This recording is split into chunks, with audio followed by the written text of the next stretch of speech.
warahmatullahi wabarakatuh. Perkenalkan, nama saya Habiukel, NIM H1A117041, Fakultas Ilmu Sosial dan Ilmu Politik Universitas Jambi. Baiklah, pada video kali ini saya akan menyampaikan proposal yang akan saya buat, yaitu analisis efektivitas layanan elektronik Samsat dalam pembayaran pajak kendaraan bermotor di Kabupaten Solok Selatan. Bab 1. Pendahuluan. Latar belakang penelitian. Pajak merupakan sumber utama pendapatan negara dan daerah yang paling besar yang digunakan untuk pembangunan dan sebesar-besarnya kemakmuran rakyat. Pajak adalah pungutan wajib atas orang pribadi atau badan yang dilakukan oleh pemerintah daerah tanpa imbalan secara langsung, yang bersifat memaksa berdasarkan peraturan perundang-undangan yang berlaku guna membiayai penyelenggaraan pemerintah daerah dan pembangunan daerah. Kesit 2005. Dalam mengimplementasikan e-government, Kabupaten Solok Selatan telah menerapkan e-Samsat dalam melakukan transaksi pembayaran PKB. Maka dari itu, saya ingin melihat seberapa efektif elektronik Samsat dalam pembayaran PKB di Solok Selatan. Dan untuk itu saya mengangkat judul penelitian, yaitu analisis efektivitas layanan elektronik Samsat dalam pembayaran pajak kendaraan bermotor di Kabupaten Solok Selatan. Selanjutnya yaitu rumusan masalah. Yang pertama, bagaimana efektivitas layanan elektronik Samsat dalam peningkatan penerimaan dan kemudahan administrasi pembayaran PKB di Kabupaten Solok Selatan. Yang kedua, faktor-faktor apa saja yang menghambat dan mendukung efektivitas elektronik Samsat dalam pembayaran PKB di Kabupaten Solok Selatan. Tujuan penelitian.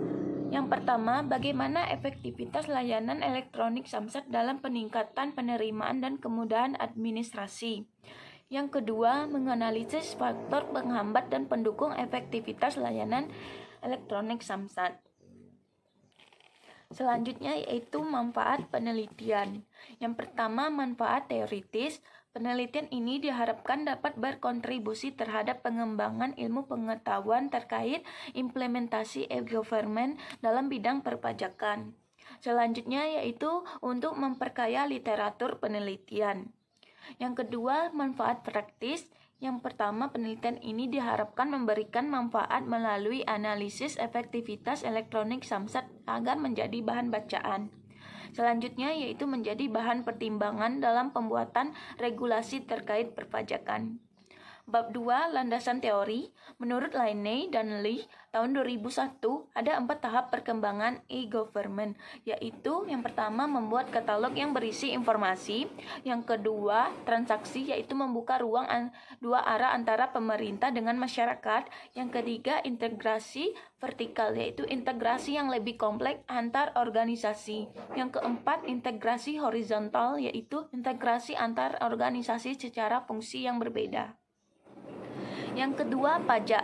Pengertian pajak menurut Undang-Undang 28 tahun 2007 pasal 1 ayat 1 tentang ketentuan umum dan tata cara perpajakan, yaitu pajak adalah kontribusi wajib kepada negara yang terutang oleh orang pribadi atau badan yang bersifat memaksa berdasarkan undang-undang dengan tidak mendapat imbalan langsung dan digunakan untuk keperluan negara bagi sebesar-besarnya kemakmuran rakyat.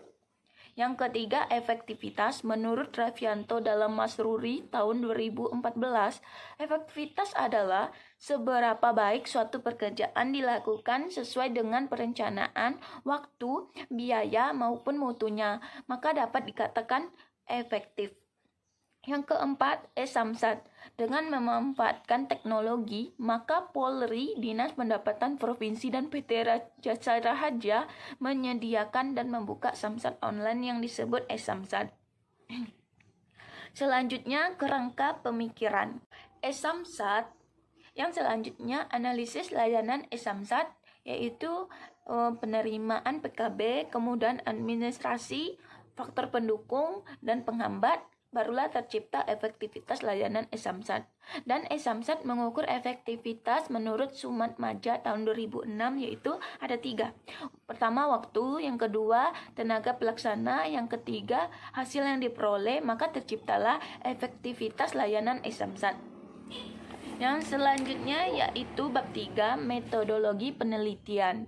Yang pertama, jenis penelitian. Jenis penelitian ini adalah penelitian kualitatif. Yang kedua, lokasi penelitian. Penelitian dilakukan pada kantor Samsat Padangaro, Kabupaten Solok Selatan, Sumatera Barat. Penelitian berfokus pada fenomena sosial dan pemberian suara pada perasaan dan persepsi dari partisipan.